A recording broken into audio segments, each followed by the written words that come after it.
Sa pagbisita ni PBBM sa probinsya ng Bulacan at nag-inspect siya sa isang dike dito ay nakita niya na ito ay substandard at kanilang na-identify din kung sino ang construction company ang gumawa rito.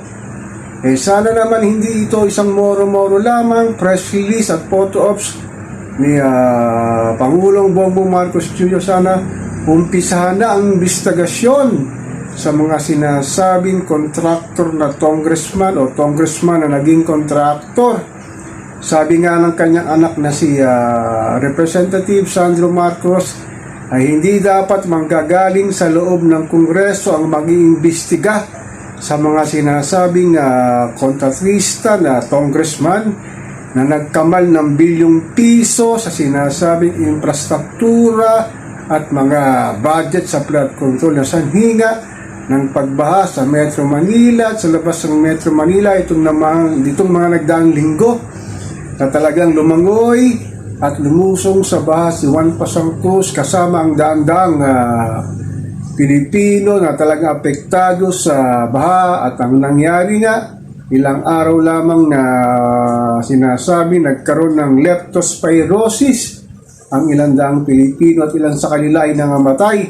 Sana nga sa sinasabing na-expose na ang kanilang mga pangalan ng mga kontratrista at mga congressman at naipakita na rin sa social media at sa mainstream media ang kanilang pagmumuka na sinasabing talagang mga walang hiya o mga tarantadong walang malasakit sa mahal nating inambayan. Puro lang talaga pagpapasasak, pagpapayaman, nagpagpagpalago ng kanilang pagpapalago ng kanilang mga salapi na ibulsa ang kaban ng taong bayan. Karamihan dito sa mga congressman na ito ay talagang napakaraming pera, masyado namumuhay sa sinasabing high-end na pamumuhay. Ang kanilang mga anak ay nagsisipag-aral sa ibang bansa at panay ang travel nito na gastos ang kaban ng bayan natin na talagang simula pa lang talaga nung mga nagdaang taon, ng mga ilang dekada na sa pag-upo ni dating Presidente Cory Aquino hanggang kay Digong Duterte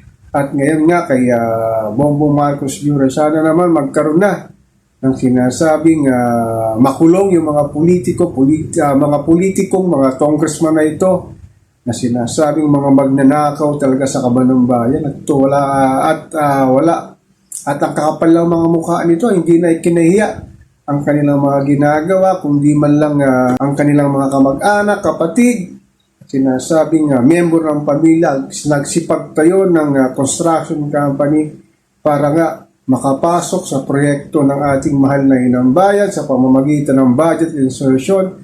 Ay sana matuldukan na ito at ang sinasabi nga ng mga concerned citizen at mga political analyst ay talagang simulan na ang investigasyon. At sinabi rin ni Baguio City Mayor Magalong na magbibigay siya ng mga talagang sinasabing first-hand information at ebidensya sa mga sinasabing congressman na talagang nagkakamal ng bilyong pisong salapi sa pangurakot dito sa ating mahal na inambayan. Talagang nakakalungkot lang kung sino pa itong mga congressman na mataas ang pinag-aralan. Karamihan dito yung mga abogado, inhinyero, doktor. Talagang walang ginawa kundi magpasasa sa kaban ng ating mahal na inambayan. Ngunit ang isang ordinaryong Pilipino ay nakaw lang sa simpleng halaga. Halimbawa, sa isang supermarket, grocery na kumuha lamang ng ilang lata ng dilata para may pangkain sa kanilang pamilya. Itong mga sinasabing walang mga makakapal na muka ng mga kongresista, talagang walang humpay ang kanilang pagpapayaman.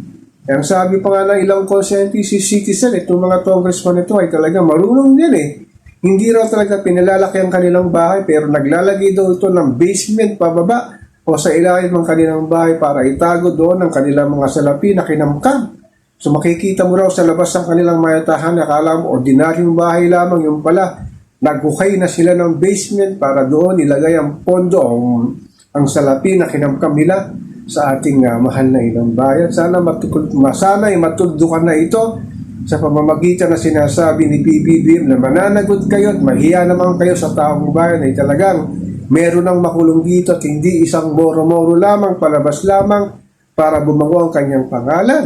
Sana PBBM, ito ay maging legacy mo sa 3 taon pang natitira sa iyong panunungkol na ipakita mo ang kamay na bakal nakakasuhan itong mga congressman na nagkamal ng salapi dito sa ating bansa at nakipakita natin ang live sa mainstream media, sa social media ang inyong pag-iimbestiga para mapaya itong mga sinasabing mga gahaman sa salapi ng taong bayan. So ako po si Papa Ken, patuloy po akong magmimiro, magmamatyag dito sa pang-araw-araw nating buhay at kaganapan dito sa ating mahal na inang bayan.